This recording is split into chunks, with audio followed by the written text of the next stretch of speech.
Lee. Good morning, commissioners, members of the public and staff. To help us have a smooth meeting, I'm going to review just a few decorum rules for all. Number 1, please ensure your mic is muted unless you are speaking. Number 2, please state your name before speaking. Number 3, in general, please have your cameras on if possible. You may turn your cameras off if you are experiencing technological challenges.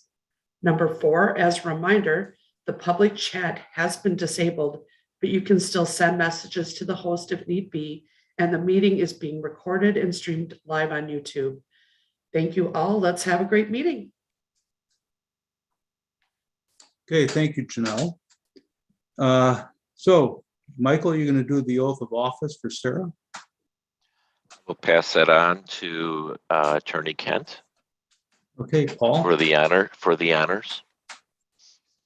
Well, good morning, everybody. And I should just note that we normally don't do an oath of office when the term is continuing, but here we have the unusual situation where Commissioner Eskrich is moving from being a commissioner appointed by the city of Madison to one being appointed by the other cities and villages. So we are swearing her in this morning in that new capacity. So with that, Sara, will you raise your right hand? Let me see if I get this in my screen here. That's great.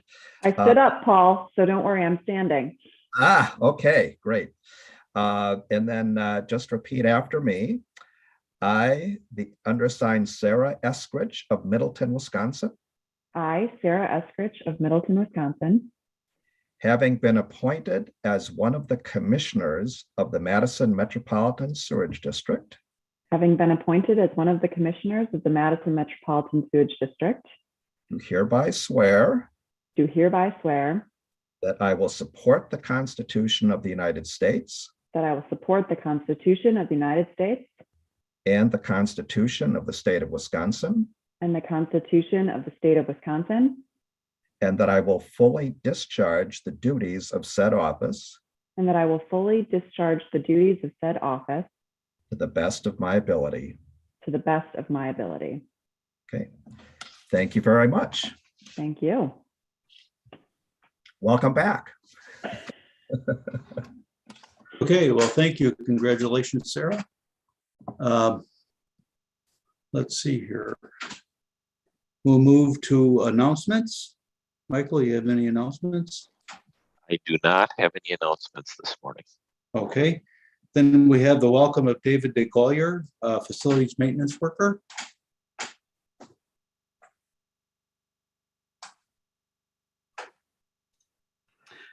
Right. Good morning, commissioners. My name is Brady Lessner, and I am the facilities maintenance supervisor. It is my privilege this morning to introduce you to the newest member of our team, David Degolyer. David joined us on February 14th and most recently worked as a diesel bus mechanic with Madison Metro. He's also worked for Dane County in facilities management, the Dane County Regional Airport, Parks and Operations, and the Alliant Energy Center. He also has experience working for the Village of Poynette Public Works, City of Middleton Rec and Forestry, and the City of Oshkosh Parks.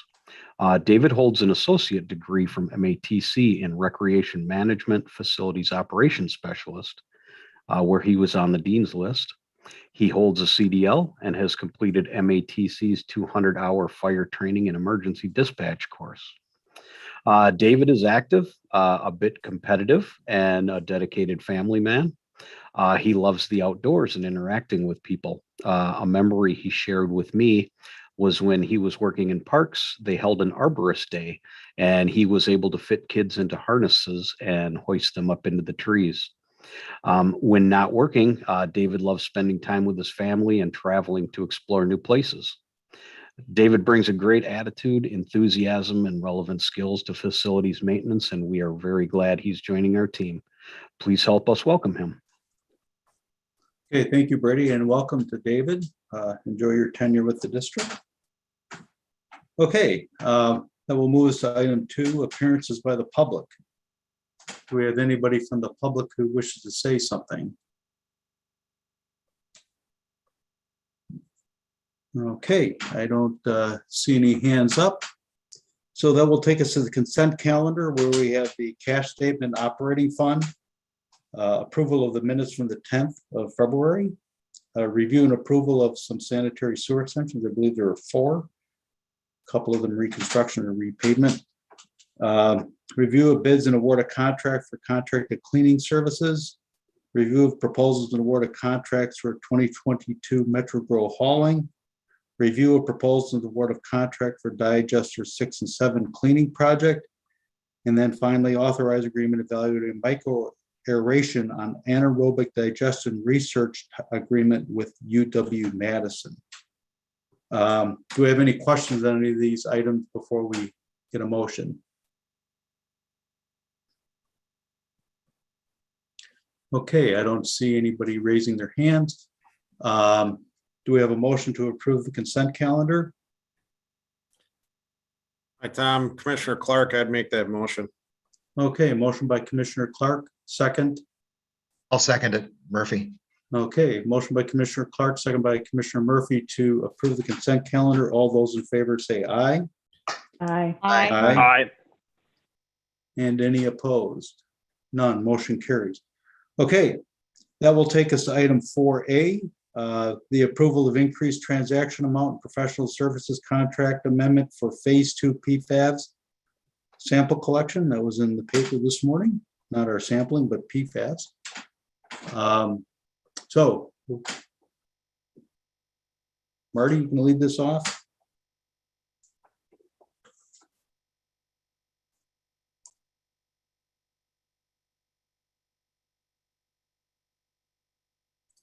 I am here. Sorry about that delay. I am getting my screen shared.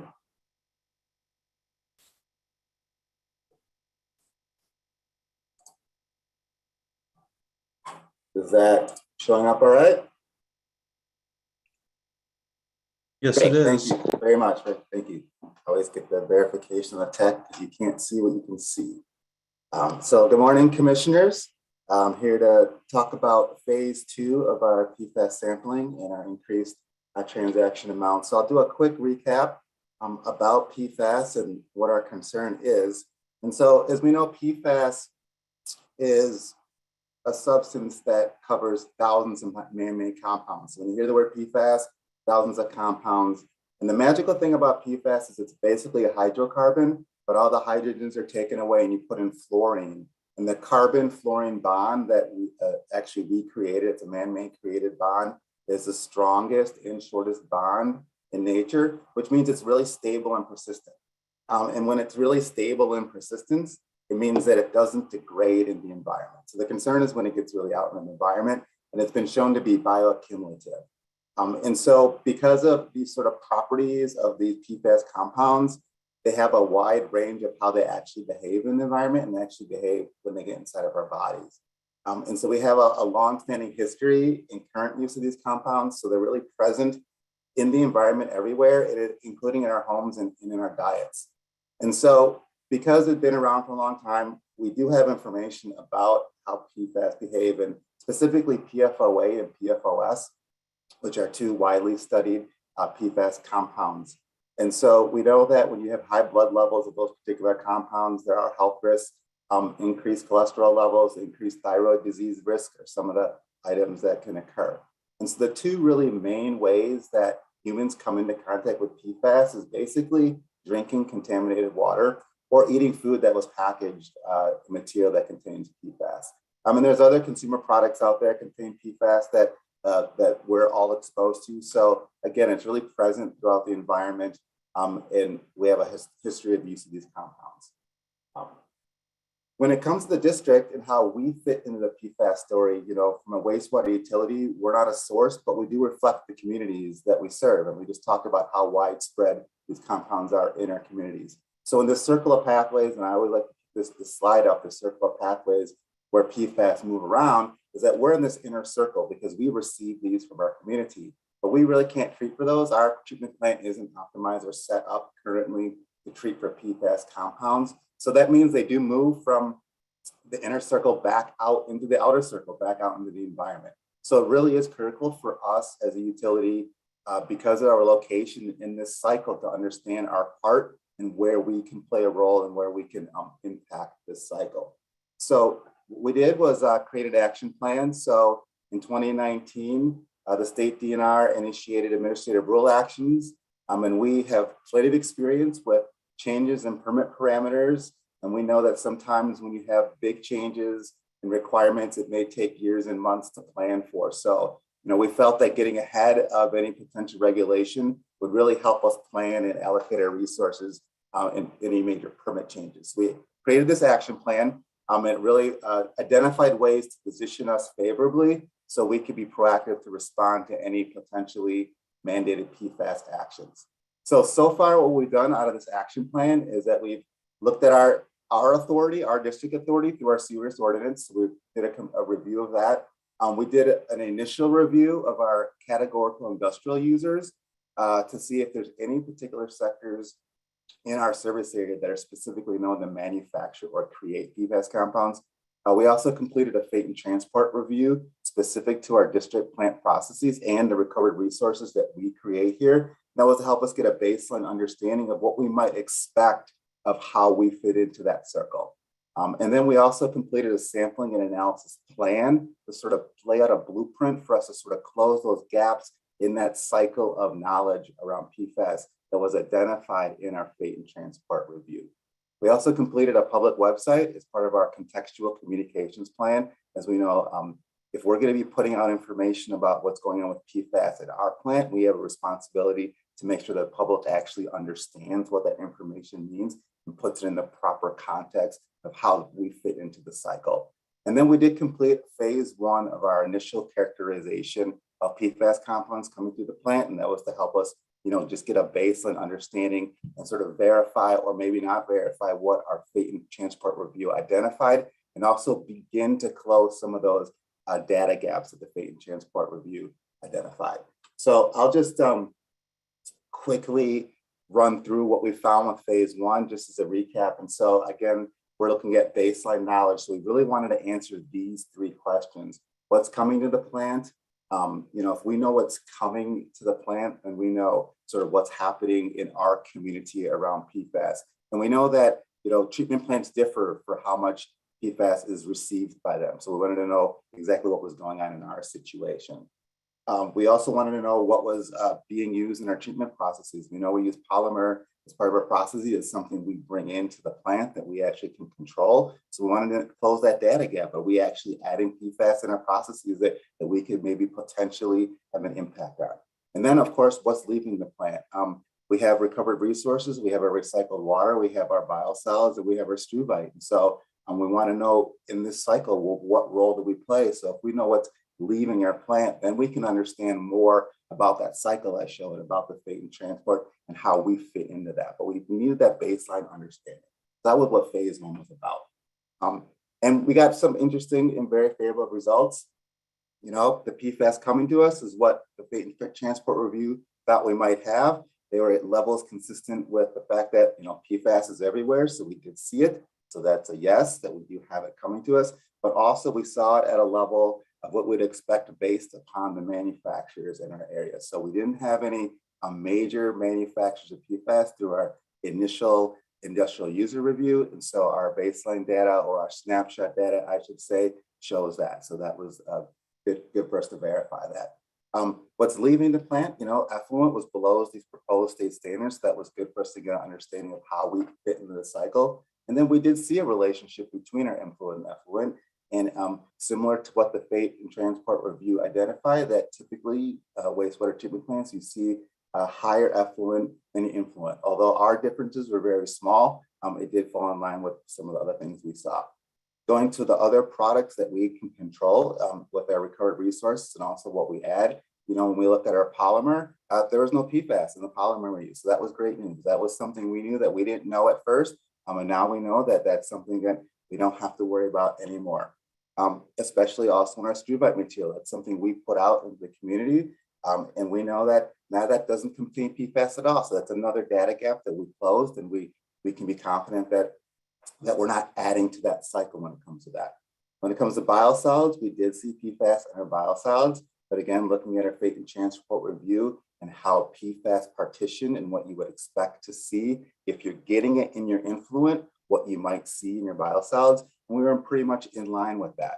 And one interesting result that we did see is because we have two different biosolids products, we actually saw a difference in that. And that was something that we weren't expecting to see. So, we got a little bit of additional information. So that'll brings us to phase 2. And basically continuing on with our sampling and analysis plan to continue to close our data gaps. But we also were able to utilize the data that we looked at from phase 1 to also inform what phase 2 looks like. And so for phase 2 sampling, we already had identified in our sampling plan what we wanted to do. And of course, obviously looking at the 33 compounds again. But we did want to do some additional looking at our class A and class B biosolids. We saw that in our initial results that they were different, but we did really only do a snapshot. The differences were large enough where we say, okay, some products that biosolids are created could be different, but we really wanted to investigate further to understand why those could be different. We have some hypotheses based upon our fate and transport review that explains how different chain PFAS behave in solid or aqueous environment and how precursors may operate, but that's just based upon the review, and we're not exactly sure what's happening in our particular products. And it really is important for us to understand why we see these differences, because as you know, we're looking to explore new biosolids products to help make our program more sustainable for the future with all the challenges that we're facing with land application. And so as we look to diversify and branch into different types of products, we need to understand how the PFAS story fits into that so we can actually make wise decisions on what we may be going after. The other thing we're looking at is the influent data from the force mains. The slide I showed earlier was an average influent PFAS concentration. As you know, when I gave the review before, I did show some additional data with 5 individual force mains that come to the plant. We saw some differences between the force mains, but those force mains was just a snapshot in time. We're not exactly sure if those differences are actually significant or not. As we know, the information coming from the force mains is really important for our pollution prevention aspect of this. If we have a better understanding of where PFAS is coming from within our sewer shed, then we have a better way to go up and target with our pollution prevention activities. Right now, the current influent data doesn't give us enough information for that. So phase 2 is going to look at the force main data over time to sort of have us have a more temporal understanding beyond the snapshot to actually see if we do see significant differences between the force mains, which may then warrant further investigation up into those sewer sheds that the force mains come from. So that's a snapshot of what we're going to do. Just want to outline the cost since we are coming for an increased transaction amount. And you can see here up on this table that phase 2 is going to have an increased cost of about $48,000. I did put both phases up there so the commission can see the total cost of the whole project for phase 1 and phase 2 as part of our sampling and analysis plan. But just the part for phase 2 that I just described is an increase of about $48,000. As you can see here that we thought phase 1 was going to cost a certain amount and it costs a little bit more. And that happens sometimes in projects, but the reason for that was because when we did phase 1, we had a couple unanticipated actions. The first one was DNR was going through the rulemaking process, which then predicated them to come to wastewater utilities, collect sampling to help get data to support their rulemaking process. When that request came in, we knew that we were already going to sample as part of our district sampling plan, but we felt that if we did a side-by-side sampling, that would give us an additional comparison for laboratory certification, quality assurance purposes, but also just to have that information as a comparison to what DNR was going to be collecting. So it added a little bit of cost. When we actually did our phase 1 sampling, we did have a little bit of issue with biosolids. Biosolids are a very gnarly material to extract PFAS from, especially all these 33 compounds we're looking at. So the lab chose to do a certain dilution to do that type of extraction, which proved to be an incorrect dilution. So we had to sort of redo some sampling as part of that effort. So that sort of added to the increase to phase 1 cost. So as a result, the total authorization that we got previously is not sufficient. So that's why we're coming back with this increased amount, because we know we wanted to do the phase 2 as well. So with that, I'll conclude and take any questions. Thank you. Okay, thank you, Marty. Does anybody have any questions of Marty?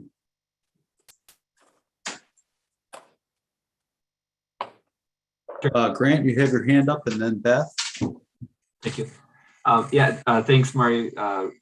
This is great, and I think particularly with the news story coming out this morning, it's really wonderful to kind of see our work moving forward on this, and hope we can continue to be a leader. One question was on the slide that showed the kind of influent versus effluent. Is there any ideas of why I think PFOA looked higher in the effluent and PFOS looked lower in the effluent as compared to the influence? Any thoughts or early ideas about what that means? Actually, no. We don't actually. Typically, you see it the opposite. PFOS is considered a longer chain compound. So one idea, without going into our treatment processes and collecting a lot more detailed sampling to actually verify this, but one idea is that it partitions more to the solids. So the reason why you see less coming out than coming in the liquids is because it moves out of liquid phase, partitions more into the solids. And if you do look at our solids, you see that we are high in PFOS. So that does make a lot of sense, and that's typically what we see in the reviews. But part of our biosolids investigation will sort of verify that a little bit for us. But we haven't decided to do an additional sort of liquid side investigation because we didn't really think that was necessary to understand why we have less of something, and it's just a great thing. But we do know that it does affect our biosolids, and that's really what we're concerned about. In terms of the higher amount of PFOA in the effluent versus influent, any thoughts on that one? So that is actually more typical what you see, and that's because of the precursor transformation thing. So basically it means that there's other compounds coming in that aren't fully formed PFAS that we can identify as precursors. And so in the treatment plant process, those actually transform and turn into PFAS compounds. Then you see an increase coming out of the effluent. In our particular case, like I said, it is pretty typical if you look at utility treatment plant data. In our case, the differences were pretty small. 5 to 9 is pretty small when it comes to these transformations. Some treatment plants see, a lot more orders of magnitude that way. So then you maybe want to go inside your individual processes and investigate maybe what's happening, so you'd have a better understanding. In our particular case, it was such a small amount, and our total effluent was also below the proposed rule standards, that we felt that, what were we going to be gaining by understanding what our treatment plant processes were adding if we couldn't change or affect them, right? So then we were sort of concentrating on other areas that we could affect. But those are great questions. And our fate and transport review does talk about some of these things as well, because it talks about what you would expect to see in a treatment plant utility setting when it comes to PFAS, because we do have information around the nation and the country and the world about that. That makes sense. Thanks. And then, so if I look at this, so overall PFAS that we're measuring coming in, what portion of that is getting pulled out into the biosolids based on the sampling versus how much is going out in the effluent? Right, roughly. Well, we didn't do a mass balance study. So we didn't do a mass balance study to say, okay, X% of what comes in transforms to this, goes to the solids, goes to that. That wasn't really our purpose. We didn't really want to do that. Our first step was just to get a baseline understanding of what's coming to us, what's leaving. We definitely could do more sampling to do a mass balance exercise to understand that, but we felt that because of our baseline data, it sort of showed us where we are in the world of PFAS, that wasn't really necessary to understand. what we can do is look at other studies that are happening that do look at mass balances and sort of get an understanding of where generally things tend to transform or change, but we don't have that answer because we didn't do that type of study. That makes sense. And I mean, I'm very supportive of the priority areas moving forward. You know, one, getting a better understanding of trying to track upstream. I mean, that one probably seems among the most valuable efforts to get a, you know, just community wide to help understand kind of where it's coming from. And then I think, you know, digging in deeper on the biosolids side, you know, also makes a lot of sense. I mean, that one seems, you know, going forward, especially as you mentioned, with us really rethinking our whole biosolids program and really, you know, understanding accumulations that are going into products that we're, you know, selling or putting out there. That does seem like kind of more of the more critical things. So I think that makes sense to be focused there.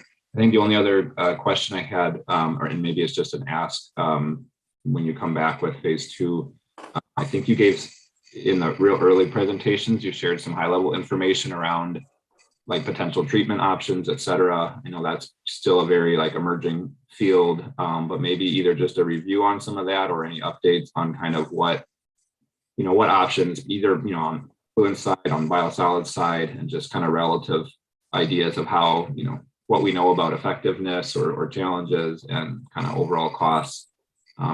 Just kind of a preview or a review of some of that, I think would be good to add into that next discussion. But yeah, thanks again, and I'm very supportive of moving forward with the request. Thank you. Thanks. Okay, Beth, you're up. Hey, thank you. Couple of things. I think overall, this is really good news. I think that, you know, the levels are fairly low. And I think that overall it's good news. So thank you. A couple of questions though about characterizing the influent and, you know, where might some sources be coming from? I know that, you know, it's ubiquitous and there's a lot in consumer products and such, or you can find it in consumer products and that would be hard to pinpoint. But what about industrial sources? Do we have any ideas of, you know, where that might be coming from in the influent and where we might want to look for that? So yeah, good question. Thank you for that question as well. So when we did our freight and transport review, it looked at sort of the major source categories of different types of industries that would be potential or probable to source for the district. When we looked at our particular service area and our industrial sources, there were none on the list that were like sort of like manufacturers, like we create PFAS. There were, however, some on the list that may use PFAS in their products, specifically these metal plating, metal finishers. When we looked at our specific metal plate metal finishers, and they use it in the mist suppressant for the application of the chrome plating. When we looked at ours, our particular metal finishers weren't doing the type of processes that would particularly be a red flag for PFAS, but the fact that it's in an industry that potentially could be a contributor means we need to look at them closer. So what we did was just our initial review and say, okay, where are we going to focus? The other area of this is, you know, water users and, you know, car washes or rug washers or things that we know that things can come off of commercial products. So we're sort of looking at that as well. But our first sort of step in that is just to get a baseline understanding of our industry within the service area, that this is something we're looking at. You know, this may be new to some. You don't want to just walk in and say, hey, we saw you on this list and you could be a potential source of PFAS. We want you to do something about it. So we're sort of using a stepped approach with this source reduction, source control, looking up in the service area without much information and data other than our potential and probable source list. So one of the ideas that we have is to start conversations, but then ask for further additional information like inventories, or do you store these types of products, or what do you know that you use, or do you know what's on the material safety data sheet of what you use? Sort of continue gathering data, not unsimilar to like what we're doing at the plant with this sort of baseline information. So then we can then start to target, okay, maybe we need to look here closer and say, maybe we need to look at source reduction here. So we're sort of in the beginnings of that because we're still sort of figuring out what that lay of the land looks at for us to go after, because you pinpointed it correctly, because there's a lot of ubiquitous sources. We need to make sure we're looking at quote unquote the larger or bigger major sources. But like I said, we don't have any manufacturers of PFAS. We don't have any major sources where we're looking at smaller potential probable sort of cumulative sources. And you can look by our data that, you know, our numbers are really, really low. So, you know, this is going to be more of like the mercury type of investigation where, you know, you look at your sources first, which in Mercury's case is dental clinics, but then you have to start looking at where are these other tiny, tiny small sources coming from? Is it legacy? Is it is it in the pipe already? Is it atmospheric? Is it all these other things? So I think we're going to get to that, but we'll just be able to control. We control what the data we find out. So. Okay. Good approach. And then just a kind of a comment, and it's I'm not surprised to see the partitioning into the biosolids and the higher amount in the biosolids. I think that would probably be expected. But what about removal of PFAS using polymers in the same kind of thinking that, you know, it partitions to biosolids? Wouldn't it be partitioned to polymers as well? Interesting. I do not know the answer to that question. You know, we add Just a thought. into our process. Yeah. So, you know, I think if we're going to sort of have some speculation here, I would say that the polymers, it probably doesn't work the way we think it does. Yeah. And then I guess my next question is just what is your timing for the phase 2? Oh, so great. Good question. Gosh, I can't believe I didn't add that in there. I appreciate you asking that. Timing for phase 2, because we want to do a temporal understanding, it's going to last, you know, the course of 12 months, and we're going to start it when we can. So since we know we're just going to span 12 months, it doesn't matter that we get data from January 2022 versus January 2023. So the timing is start as soon as we can. Once we get this approval here, we're also, if you notice in the car, we need to get complete our bid process for the actual laboratory analysis of the samples. And so that's happening in a couple of weeks. So we'll be coming back to you for that. And then we'll begin sampling shortly after that. So I'll be sure to add in a timeline the next time we come back to make that all crystal clear. Thank you for that. Great. Good. Thanks. Okay, thank you, Beth. Anyone else have any questions? I don't see any other hands that have been raised. So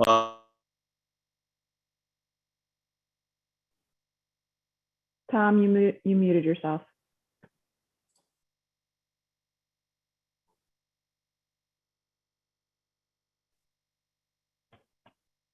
Commissioner Hovell, you're muted. yeah, I don't know how that happened. I think I was using my mouse pad on the computer and my finger moved. Okay, so do we have a motion? Or I don't see any other hands. So do we have a motion to approve the increase transaction amount for PFAS? This is Commissioner Buckland. I'll move to approve. Okay, motion by Commissioner Buckland, second by Commissioner Meyer. okay, I think Commissioner Foster was in there first, at least is lit up around him first, so we'll give it to, so we have a motion by Commissioner Buckland, second by Commissioner Foster. Any further discussion or comments? Okay, hearing none, all those in favor say aye. Aye. Aye. And any opposed? Okay, none, motion carries. Okay, they take us to 4B, discussion of in-person versus the virtual option for the March 31st strategic session. Michael, did you want to lead this off? I do. Thank you, President Hovell. First off, I want to say that the staff recommendation is a soft one, and we can make any option work for our March 31st study session. We can go full virtual or in person. I know we've been planning for an in-person meeting. The commission may recall that you've made a decision that you'd like to continue having business meetings virtually, with the exception of 4 study sessions a year that are quarterly, that are more intensive in terms of policy deliberation and discussion. And this March 31st meeting is the first one that will do that. We've leaned in my recommendation of continuing to have a virtual meeting, just because we tend to be more cautious than other organizations. And of course, just to reiterate, the district's main concern throughout the pandemic has been about managing the risk to our employees, and an outbreak among an employee work group could have major impacts on our ability to keep the plant running.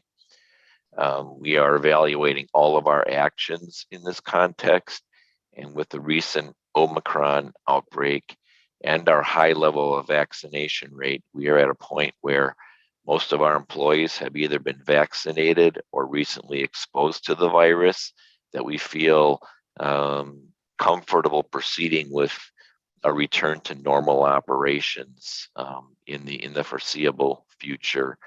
We have a staff transition team that is meeting to develop recommendations around what that looks like, keeping employee safety in mind, and that would include setting an official open date. The most significant risk to plant employees at this point continues to be from outsiders.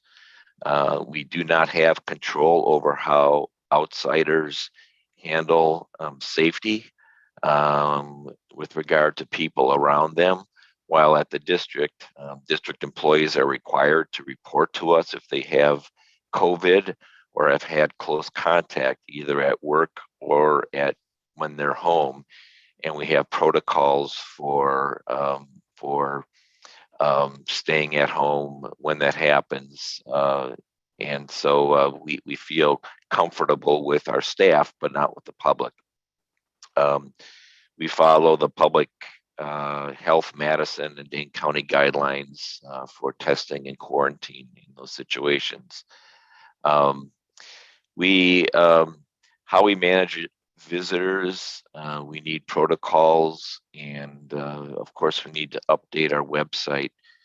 We've also learned during the pandemic that we have 4 entry points to the plant, and during COVID-19, when we've been closed, we've had 2 of those entrances open and 2 closed, and we are going to continue that once we officially reopen. And that will require some wayfinding and other aspects for the public and outsiders who come in. That being said, there are no regulatory or advisory recommendations preventing the district from holding large indoor gatherings. So the bottom line, we can manage a safe in-person meeting. And we would just prioritize our planning to make sure we can do it safe.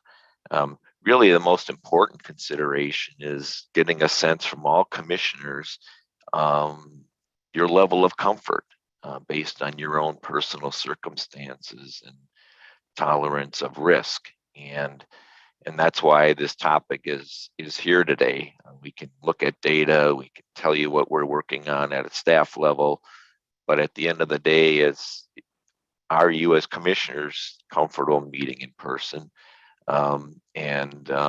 If so, then we will plan for that accordingly. What conditions would make it a safe meeting? We'll make sure that we follow that guidance. Probably the most important thing for me today is to receive a decision, because it will take several weeks for us to plan, whether it's an in-person meeting or virtual. And we would prefer that If a majority of folks want to have a virtual meeting, we can do so. We do have the ability for call-ins for commissioners who will join us remotely. It could be related to COVID or not related to COVID. Some of you may remember during strategic planning in 2019, we effectively had roundtable discussions with some commission members joining in call-in mode virtually. If we have a split commission on this, we would feel that it would be better to choose one or the other. That is usually the most problematic. In terms of public access, and another consideration, of course, is if you do have an in-person meeting, the only way the public can join the meeting is by showing up. And because we currently do not have capabilities for live streaming or video options for in-person meetings, and we're still working out whether the public can call in. But if we do have virtual meetings, obviously the public has direct access through videos. So that is kind of my overview of kind of the trade-offs you have. But once again, I think at the staff level, we'd love to have an in-person meeting and see all of you. I think our processes can be a little bit more effective.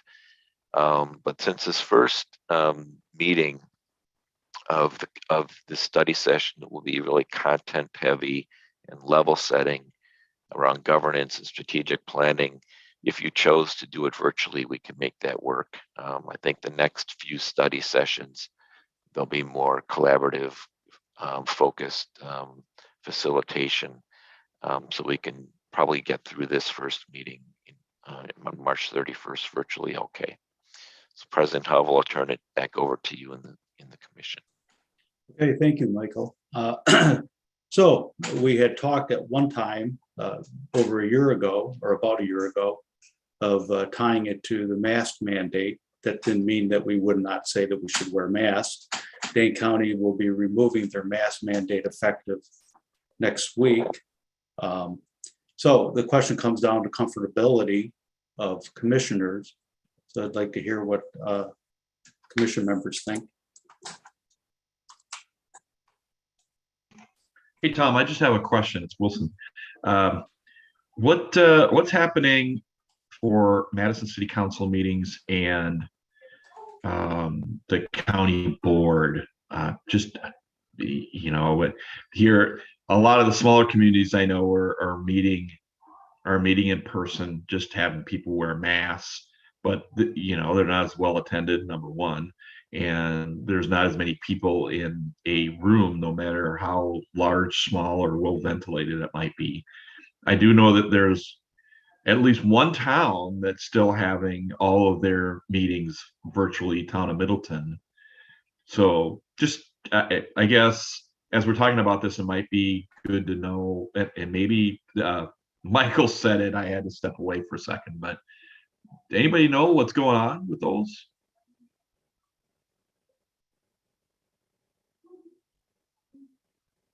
Grant probably knows about Madison. Yeah, no, it's a good question. So right now, the Common Council has set to continue to meet virtually at least through May. I expect that there will be more conversations about our plans over the next couple months. I think almost all boards, committees, and commissions, we actually gave the option kind of earlier and asked what they wanted, and almost everyone came back with a preference to stay virtual. I think the library board might be the one exception. I think they felt like because the libraries were open, they wanted to sort of participate and have their meetings in person, but I think that might be one of the only exceptions. From my perspective, one thing I've really put forward is I find generally virtual meetings to be pretty effective. I like the concept that we came up with here of having sort of a few times a year, having those opportunities, especially when the content makes sense. But for the city, on the city side of things, I've heard so much positive feedback from the public about their ability to attend and participate virtually. Our IT team is working pretty hard to understand what kind of hybrid meetings would look like and how we can continue to accommodate virtual participation from the public, even when we might go back to in-person meetings at the council level. So I think I guess I would share that in terms of this is, I think it'd be great to maybe continue to work on how we could offer that virtual option for at least for the public, even when we do come together in person. So maybe that's something that staff could kind of look into and figure out, what our options are, what that might, that might take. I don't know if that answered all your questions, Tom. I suppose I could have went online and looked at see what the county board is doing, but I just thought somebody might know. I can tell you that another situation that's happening in March, but not until March 15th and 16th, is the county is having a required public hearing on the County Truck Highway M improvements because it's a WISDOT program with some, it's WISDOT, partially WISDOT funded with some money from the federal government. And that requires a public hearing for the final improvements.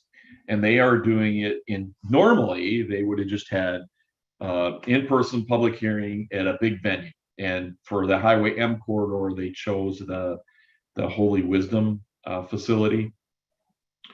And Holy Wisdom really just following whatever the rules are. They don't have any special rules, but the state is requiring a virtual component. So on Wednesday, the 15th from 6 to 8, they have a pre-recorded hearing presentation. And then people can just make comments online and they can type them in a chat or they can make them verbally. And if anybody has any questions, they won't be answered at that virtual meeting. They will be answered separately in a full report. So they restate the question, answer it, and then they make that available public. And then they have an in-person component the next night, but you have to wear masks, and it has to be the same presentation that's made at the virtual meeting, and you have to make an appointment because they're only going to allow so many people, and I don't know what that number is, so many people in the room at the same time. And this is what the state DOT is mandating be required for this public hearing. So, if we're being cautious, because as Michael says, we got issues with, we don't want people getting sick anyway, whether it's COVID-19 or the flu, but the Omicron variant, which is, hopefully we're going down, maybe we should be a little more cautious in our situation and maybe it's not like we have to make a decision today, but maybe we should check a little bit more on what the county is doing and follow up on what the city's doing before we finally make a decision. I don't have any trouble going into the room. I would probably wear a mask. That's just me. And I would like to see everybody too and be public. But I got to tell you, there's always in the back of my mind, and Ken might be the same way, we're driving a ways to get there. And we're driving during rush hour. So I'm making like 18 decisions about which road to take and whatever. And these meetings have actually gone very well. The only thing that I don't get to do is be snarky with Sara, and I really miss that. But otherwise, we do have we're supposed to be having public meetings. They're obviously supposed to be open, and we've done a pretty good job here, I think. But there's nothing like having it be present in a meeting room where we're all there.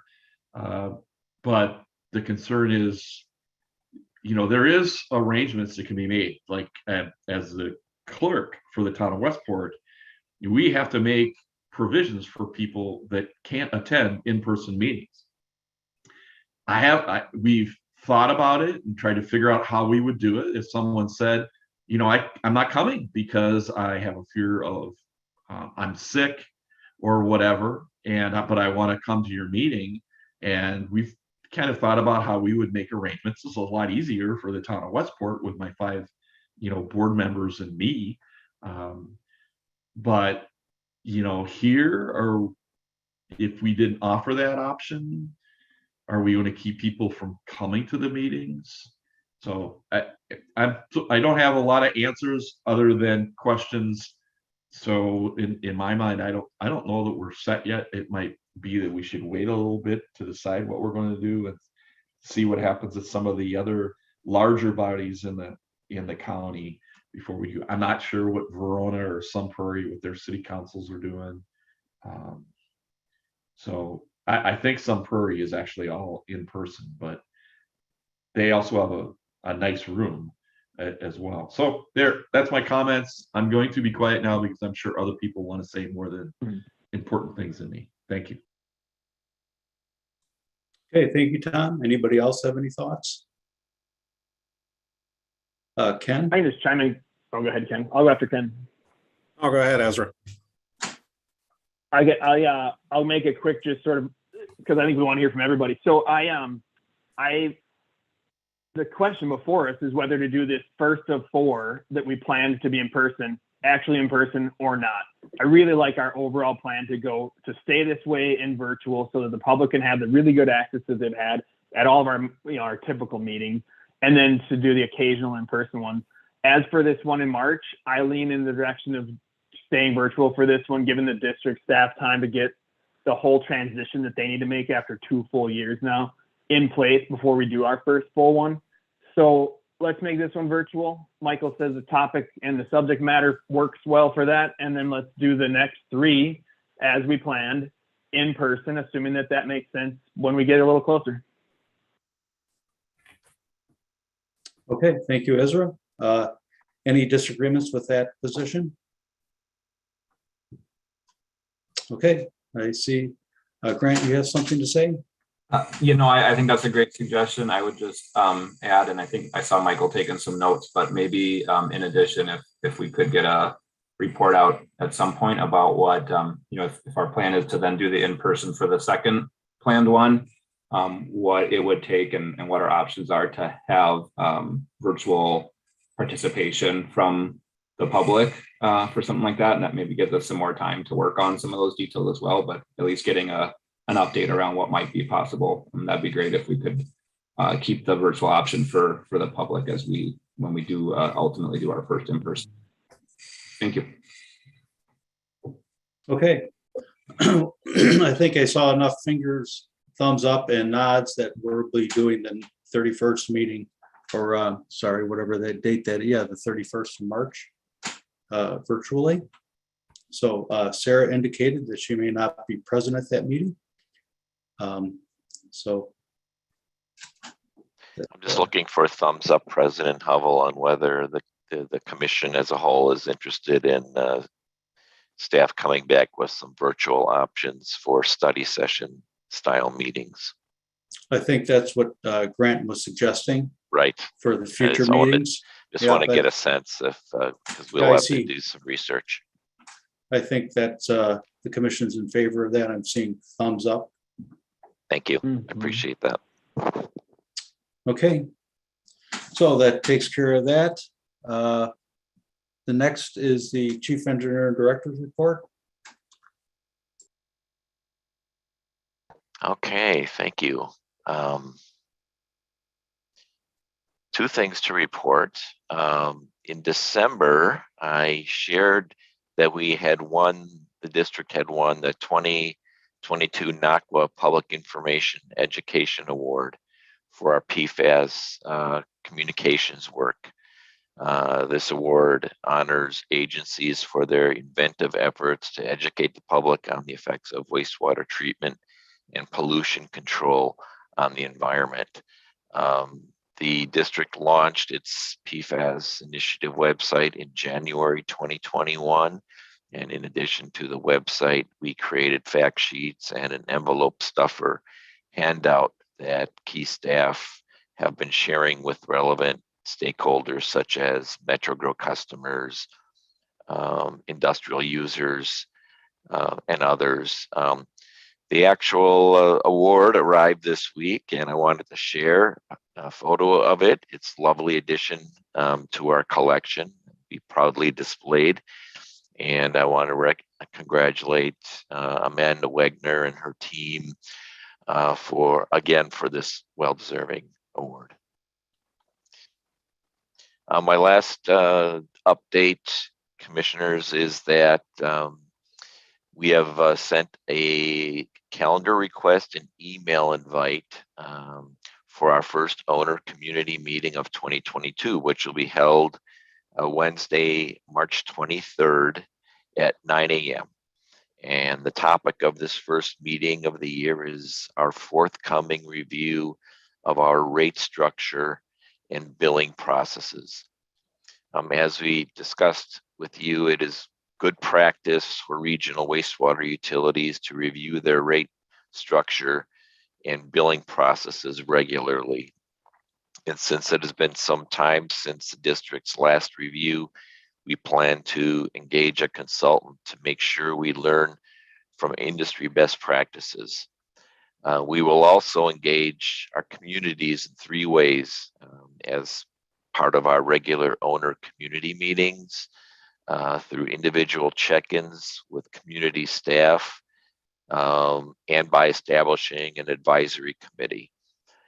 At the March meeting, we'll dive into the issues we've identified concerning rate structure and billing processes so far, and talk more about the process moving forward, and ask for owner community feedback on other considerations to keep in mind as we start moving forward with this work.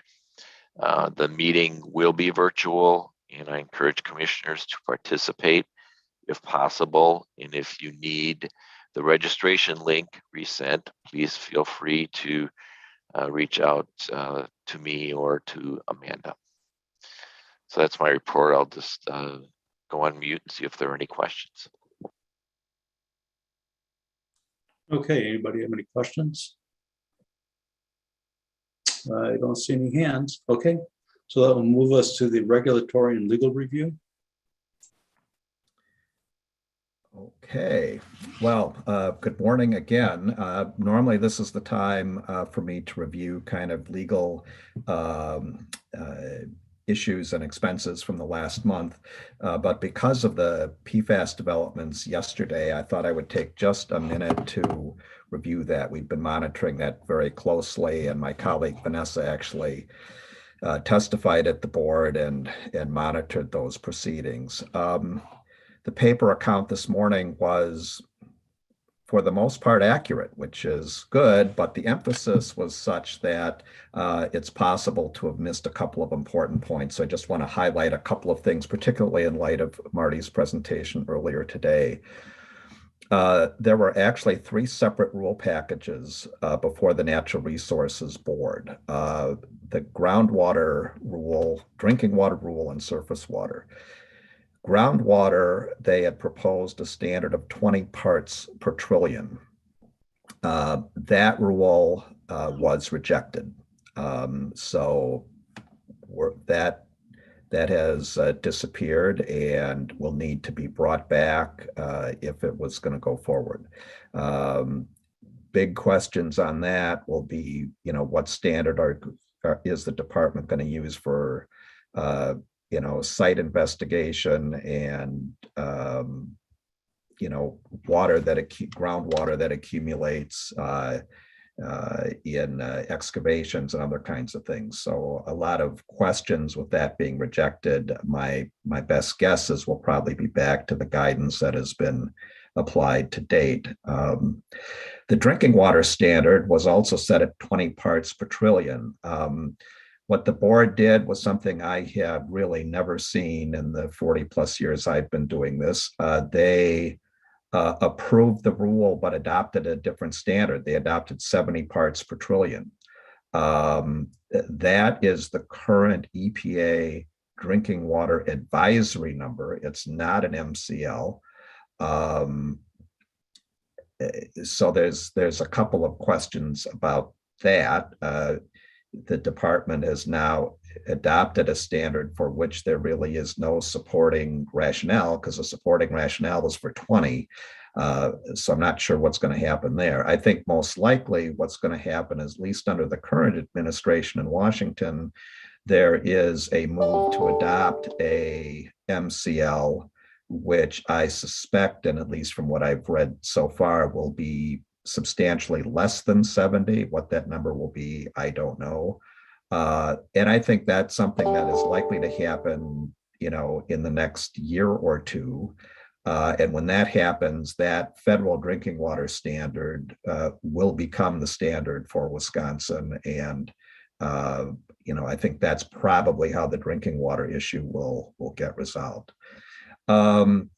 The final item, which actually is probably of greatest interest to us, was barely a footnote at the bottom of the article, but I think really an important issue. There was a separate rule on surface water standards, and many in the wastewater community were arguing, because of the problems of treatment, not to set a numeric standard that would be in permits, and then frankly cause us and most other places to have to apply for variance, but to adopt the standard as a trigger or a threshold.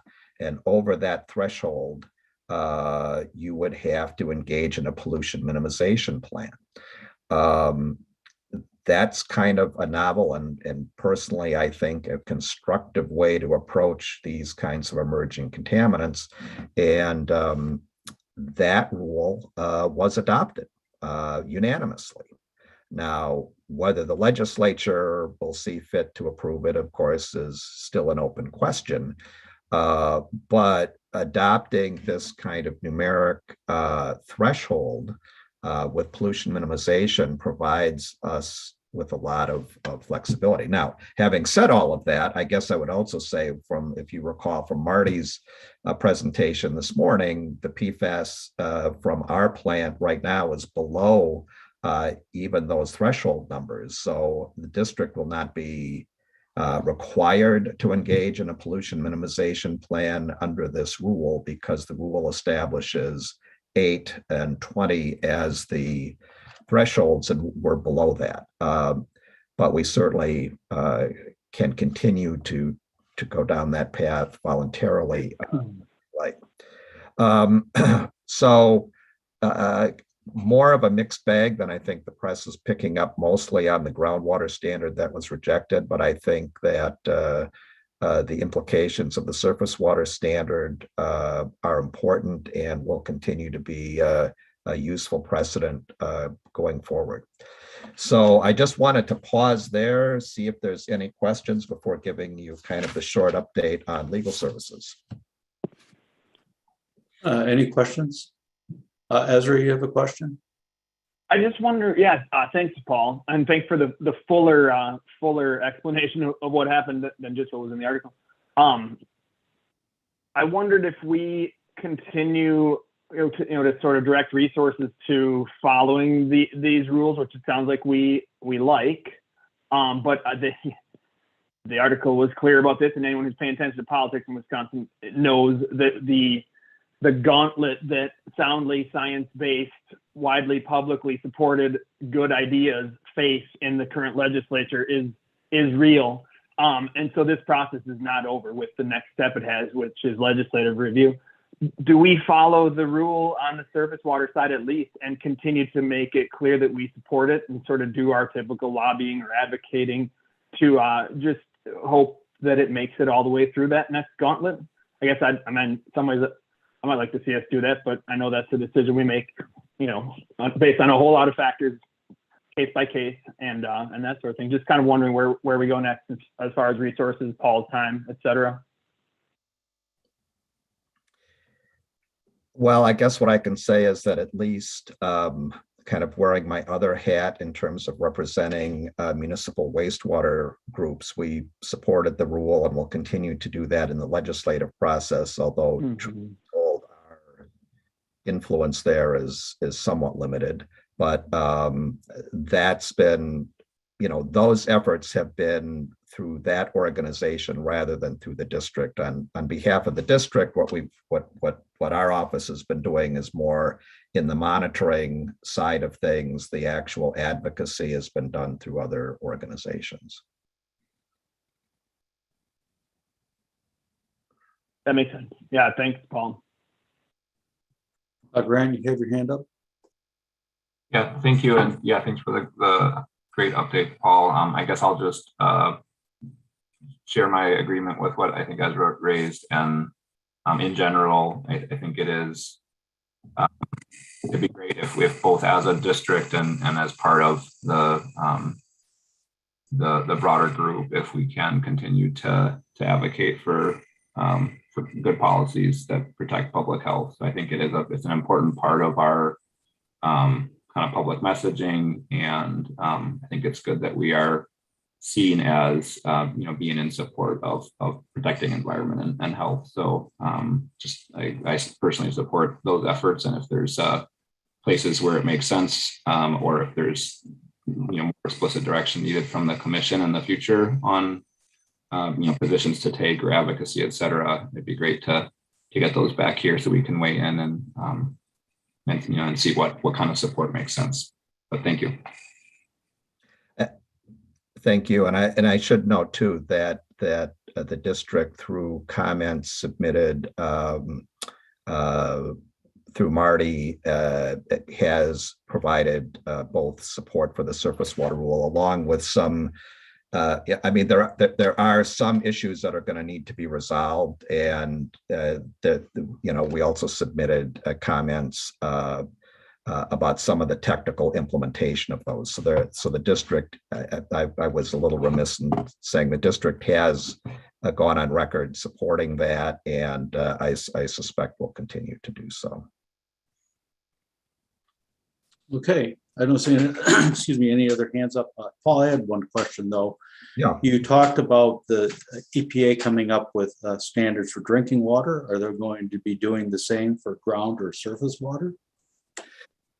Probably not. The groundwater standards are kind of unique in Wisconsin. We're really one of the few states that prescribes numeric standards outside of the drinking water context. So I'm not expecting anything there.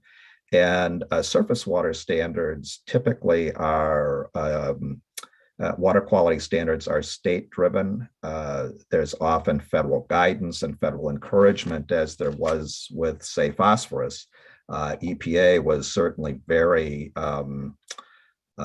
forceful in advocating what Wisconsin standards should be, but ultimately the surface water standards are set by states. So I'm not expecting there to be any federal standard or push for more than what we've done here. I would note that in the process of developing the surface water standard, I know the department was in contact with EPA Region 5, and that Region 5 was basically signed off on this approach and the standards that were being proposed. Okay, thank you. It's interesting because surface water is the one issue that can cross municipal and state boundaries. The surface water, what happens in an upper part of a watershed can make its way down the Mississippi watershed into Louisiana. So interesting. Yeah. Okay, anybody else?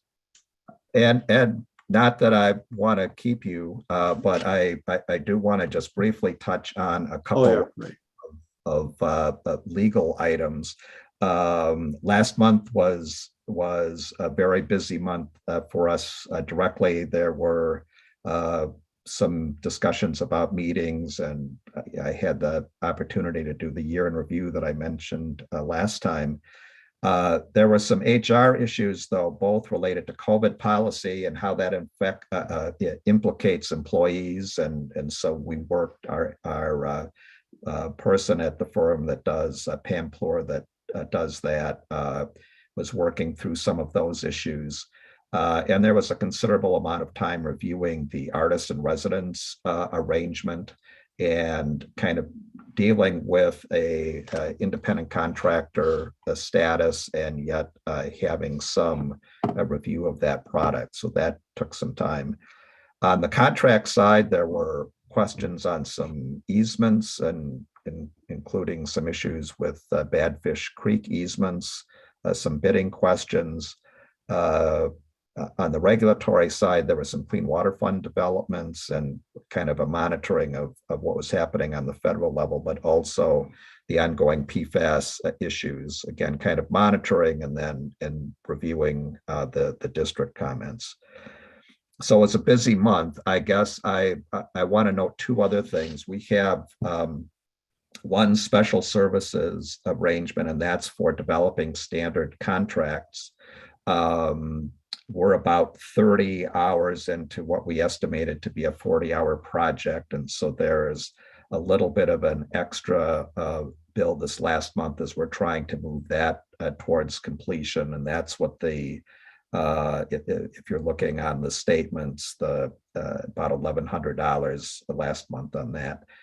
And then one other item I'd like to note is there was a charge from the Kutsinas law firm. And that arose because our firm, among other things, also represents MG&E. And while most of the time, the issues between the district and MG&E are things that can be worked out on the staff level and don't pose significant ongoing conflicts, every so often there are issues like negotiating an easement or something where it really is problematic for us to be on both sides of the negotiation. So what we have done is worked with the Kutsinas firm on this most recent arrangement. Their bill for that time will come as a deduction off of our retainer in future months so that the district will not incur the cost of us having this conflict. So it didn't show up on this month, just but it will show up on a future month's bill as a credit. So I just wanted to kind of highlight that for you. And again, this doesn't happen very often, but when it does, that's kind of the procedure that that we've been using. So wanted to just alert you to that. Be glad to answer any questions on any of that as well. Okay, anybody have any questions? I don't see any hands up. So, okay, thank you very much, Paul. Yep, you bet. And that will move us to operations report. Alan? Good morning, commissioners. Bring up my. And you can see that okay? Yes. Okay, good. Have to ask that question every time. Good morning, commissioners. I'm Alan Grooms, operations manager here at the district, and I'll be presenting the January plant performance report. So looking at the overall plant performance for the month of January, everything, all our permit parameters were generally at or below the normal ranges. CBOD 5, 3.6, ammonia 0.16, total suspended solids has come back in line, 4.3. I talked a little bit about in the fall that had drifted up for a variety of reasons. Phosphorus numbers are looking good again at 0.24, so that's kind of trending the lower end of the normal range. Chlorides being the one exception, that is it's again a factor that how low our flows have actually been. So that 424 is above our 3-year historical values on that, but that's it is within our permit values and is attributable to the lack of dilution. I guess in this case, I shouldn't say dilution is the cause. It's the lack of that normal dilution that we're seeing here. So, any questions on the effluent limits? Okay. And we're going to reformat. This is the first month rolling out a little bit different format. So on our resource recovery. So we're breaking this down into 2 slides here and adding a metric that we'll get to. So first slide here is on clean water, biogas, reused effluent. So these are more of the clean water being what we're discharging to Badfish Creek and Badger Mill Creek. So that's our treated effluent. That's, continuing to trend down. It's been pretty dry. So 1.05, at this point, multiplied by 12, we're going to come in somewhere around 12.5 billion gallons, say. Summertime, obviously, snow melt, we expect that to go up, but that's, we're looking so far, haven't broken that dry trend. Biogas, we're on a good trend there to be at or above values that we've done the last couple of years. You can see 2020, 2021, we're both remarkably consistent on the biogas front. And our reused effluent is also in-house in the plant. We call that our W4. That's basically, we're taking a little bit of our recovered effluent, we're chlorinating that, we're using that in plant, and then that is offsetting our, what would be a bill from Madison Water Utility, where we're not using drinking water for purposes that we can make our effluent perfectly acceptable for. Any questions on this dashboard? Okay. And then our second one here, which brings in a new metric that we're trying out this month, is our more into our solid products, I guess is maybe the best way to characterize it. So the new metric here is our biosolid storage. So what we're showing here is just an update on where we're sitting as far as liquid biosolid storage for the year. So at the end of January, we're about 31% full for our storage capacity. What that projects to, that takes us out comfortably into June, depending on the rate of production, maybe even in July. Typically, we see hauling, a little bit of hauling in April, occasionally as early as March, and then May is where it really gets rolling. So from all that, you can tell we're in really good shape on biosolid storage. So, and we'll just update that numerically as we go, just to keep the commission just a relative update of where we're at. Metrico cake for this year, we still haven't produced any as of the end of January. We did just last night finish our second weekly run for 2022. So those numbers will be changing starting next month. We are starting to make some Class A cake for use later in the year. Struvite production is pretty self-explanatory. We basically sent a truckload of struvite out in the month of January. And then our Metrico production, what we're actually sending to those storage tanks. So that 3.3 million gallons in January went into that 31% full value that we gave you. So, or that I gave you, not we. Any questions? Yeah, Commissioner Foster? Maybe it's for me to call on you. Go ahead, Grant. Thank you, Tom. Sorry. Yeah. No, I like some of the updates you're sharing with us here. Would it be possible, I think both on like at least the three measures on this page and then on the previous one, I always struggle comparing the like year to date in the current year against the full year in the other ones. Would it be possible to either show the same period in the other years and or a sort of projected end of year for this year? Because I just really, I mean, you kind of did the math for us verbally on the other one, this time's 12. But if there's a way to show that graphically, I think it would help us see if there are significant variations as compared to other years. So if that would be possible, maybe you could take a look at that for future updates. Thank you. Yeah, that's a good comment. We've kind of struggled how to make a concise graphic that that handles all that. So that's we'll take that, Commissioner Foster, and see what maybe we can do with that. So any other questions? I don't see any other hands up. Okay. Okay. Thank you. Thank you. Alan, have a good day. Okay. Let's see, that takes us to future agenda topics. I didn't hear any that came up during our meeting. And so any other business? Don't see any hands. And so Wilson, adjournment? I'll move we adjourn. Motion by Commissioner Wilson, second by Clark, I'll second that. Second by Commissioner Clark. All those in favor say aye. Aye. Aye. Opposed, nay. Motion carries. Thank you, everybody. Thank you. Thanks, See you, everyone. everybody. Yep, thanks, Take everybody. care. See you soon. Take care.